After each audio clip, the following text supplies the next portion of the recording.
Intelligence failure in that deadly ambush in Africa. 4 Americans killed. Did they have enough support for the mission? Tonight, new details, what NBC News has just learned. Urgent warning, the risk of fires from laptops and checked baggage. So serious, the Fed's calling for an international ban. Is a serial killer terrorizing a neighborhood? 3 bodies found in 11 days. A person of interest caught on camera. Conspiracy of silence. Oscar winner Lupita Nyong'o going public with harrowing accusations against Harvey Weinstein and sending a powerful message.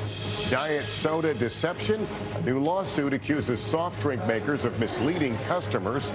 Who's watching you when you rent a place to stay? Cameras so small they're hard to find. Tonight, how to spot a spy.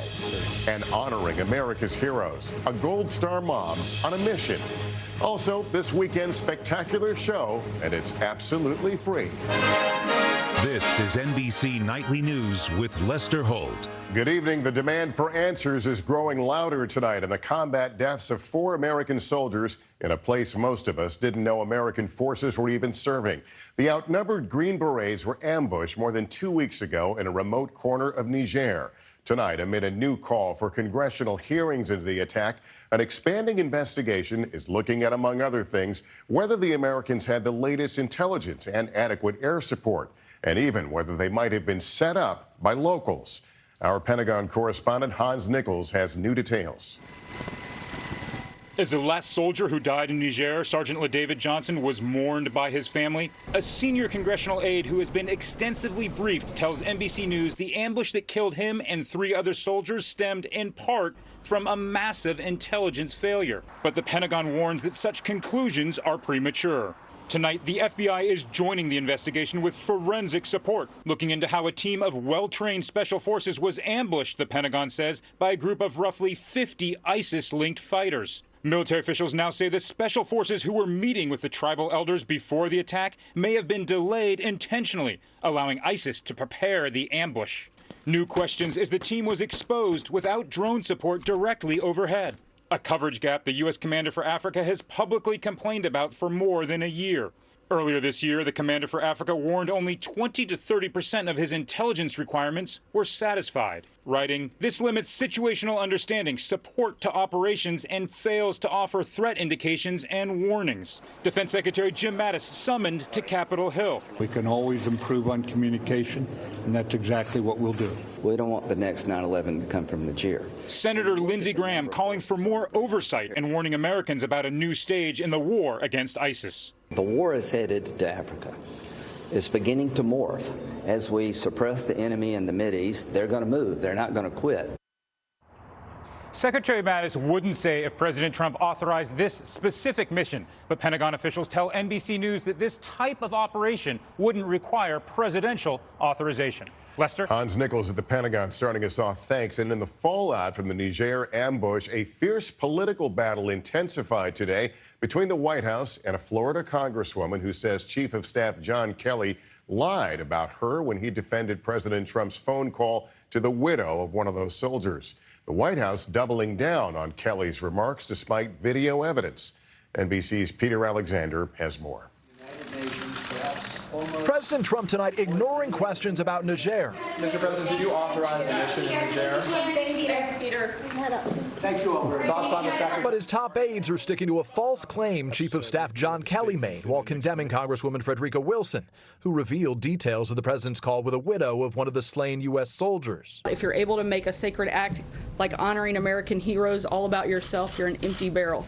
If you don't understand that reference, I'll put it a little more simply, as we say in the South, all hat, no cattle. With the president taking heat for his handling of that call to Sergeant LaDavid Johnson's family, Kelly's comments intended to correct the record now appear at times to have misrepresented the facts, while denouncing the Congresswoman's remarks at a 2015 dedication of an FBI field office near Miami. The long tradition of empty barrels making the most noise stood up there and all of that and talked about how she was instrumental in getting the funding for that building. But this video of the ceremony, Mr. Speaker, I need your help. from the South Florida Sun-Sentinel shows Wilson never claims she got the money herself, instead recognizing lawmakers from both parties for the building being named after 2 slain FBI agents. Wilson, a mentor and longtime family friend to Johnson, this morning challenging Kelly's story. I feel sorry for General Kelly.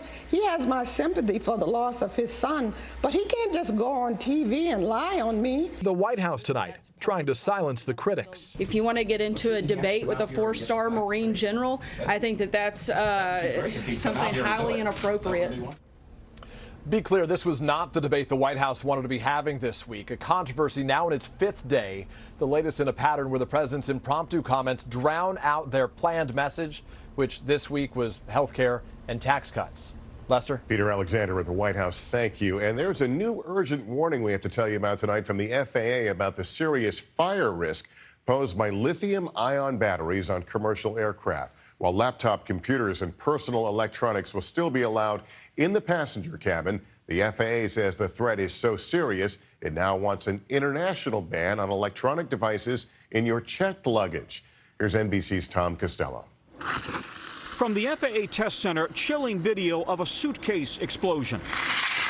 After an overheating laptop computer catches fire next to a bag of toiletries, including an aerosol can, then the explosion. It happened again, sometimes within seconds. Now, the FAA is urging ICAO, the international airline community, to ban all personal electronic devices, including laptops, in checked luggage. The fear? A lithium battery fire in a cargo hold packed with luggage and toiletries could quickly overwhelm the plane's fire suppression system and cause the plane to crash. The fire could actually burn hot enough to compromise the structural integrity. It could burn through the skin and the structure of the aircraft. The risk posed by lithium batteries has concerned airlines for years, blamed for this fire on a UPS plane in Philadelphia in 2006, a fatal UPS crash overseas in 2010, and the crash of an Asiana cargo plane in 2011. Last May, a JetBlue emergency landing in Grand Rapids. Pretty scary, though, to see smoke on the plane. We're at 35,000 feet. It's happening too frequently. It's brought 3 airplanes down.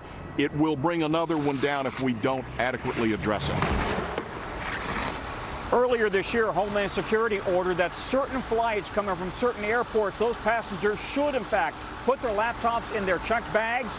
Now the FAA is saying that probably was not a good idea going forward. Lester? Some pretty frightening scenarios being talked about there. Tom Costello, thank you. Tonight, authorities in Florida are on the hunt for a possible serial killer terrorizing a neighborhood where 3 bodies have been found in just 11 days. Police have released video of a person of interest as they ask for help in stopping a killer before he strikes again. Here's NBC's Kerry Sanders. In Tampa tonight, police asking for help in finding this person, a possible serial killer captured on surveillance camera prowling the city streets. Last night's murder, what could be victim number 3, Anthony Noboa, the 20-year-old shot dead on the street. Officers already blanketing the area heard the shot, but the suspected gunman eluded capture. We still have no leads. We have no motive. Noboa's body was discovered near the home of the first victim, 22-year-old Benjamin Mitchell, who was shot and killed 11 days ago. 32-year-old Monica Hoffa's body was found in a vacant lot 2 days later. Police do not believe the victims are linked and are still searching for a motive. I don't know what your problem is, but enough, there's been enough carnage. You have severely affected some families. All 3 bodies were discovered within a 1-mile radius of Tampa's Seminole Heights neighborhood. Residents have been warned to stay on alert. We do everything at nighttime now as a family, in a group. Detectives are now turning to the public for tips, offering a $25,000 reward for the capture of the suspected serial killer. Kerry Sanders, NBC News, Miami.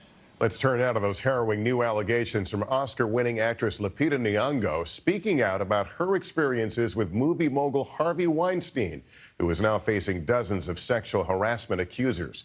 Nyong'o sending a powerful message about ending what she calls a conspiracy of silence. NBC's Ann Thompson has those details. Lupita Nyong'o detailing her encounters in 2011 when she was a drama student. writing in the New York Times how Weinstein convinced her to massage him, saying he wanted to take off his pants at his Connecticut home with his children there. Later at a dinner in New York, Nyong'o says Weinstein wanted to go to a private room upstairs. He told me not to be so naive. If I wanted to be an actress, then I had to be willing to do this sort of thing. Nyong'o says she declined. Some 60 women accuse Weinstein of harassment and assault. Los Angeles police now investigating an Italian model's claim against the movie producer. This victim described to the LAPD an extremely serious sexual assault and a rape. Weinstein unequivocally denies any non-consensual sex. Heather Kerr told reporters today Weinstein exposed himself in a 1989 meeting and made her touch him. My heart started pounding. My mind started racing. How do I deal with this?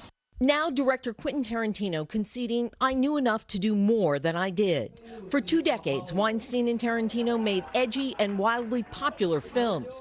Reservoir Dogs, Pulp Fiction, Django Unchained.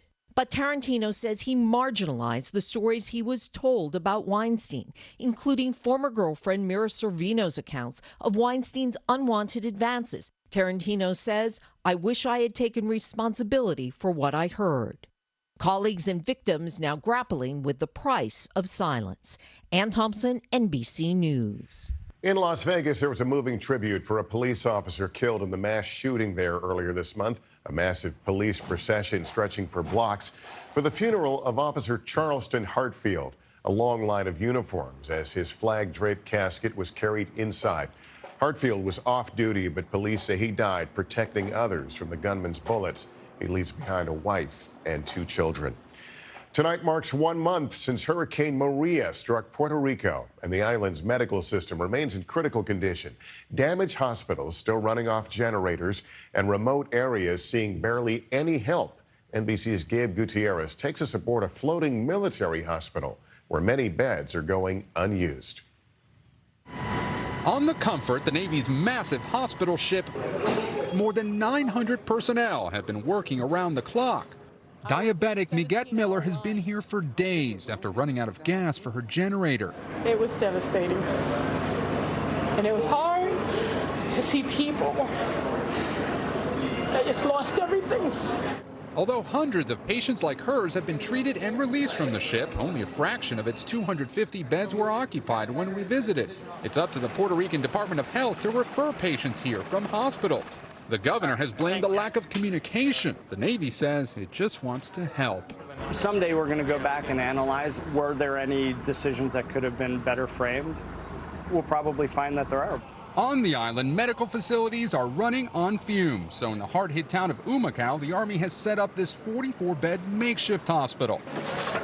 And volunteers are stepping up. Mindo Futures, a group of doctors and nurses bringing 30,000 pounds of medical supplies to the mountains near Ponce. Thank you kindly. We appreciate it. When you're talking about medications like insulin, where people on a day-to-day basis cannot survive without it, lives are at stake. The volunteers making house calls to communities that have been cut off. This 92-year-old woman, frail and still without power, 1 month after Maria. Gabe Gutierrez, NBC News, Ponce, Puerto Rico. A lawsuit has been filed against the makers of some of the most popular diet sodas on the market. The claim is that the word diet in the drinks is, quote, misleading and unlawful, and that customers may have been deceived. NBC News national correspondent Miguel Almaguer has details. For millions of Americans, it's the 4-letter word that makes these sodas desirable, diet. But tonight, the 3 largest U.S. makers of carbonated beverages are being sued because of that claim. The lawsuits contend diet is false, misleading, and unlawful, adding these popular drinks make consumers reasonably believe the sodas are a diet aid. It is, in fact, a scam and a fraud on the public that they've been selling, marketing, and producing this product as a diet product. Calling the legal claims meritless, the American Beverage Association, on behalf of the industry, says diet beverages that contain 0 or barely any calories at all have repeatedly been shown to help people manage their diets. The lawsuits center on aspartame, a sweetener. and studies that show it may not have a significant link to weight loss. I think from a weight loss perspective, the science is showing that there may not really be much of a difference between diet and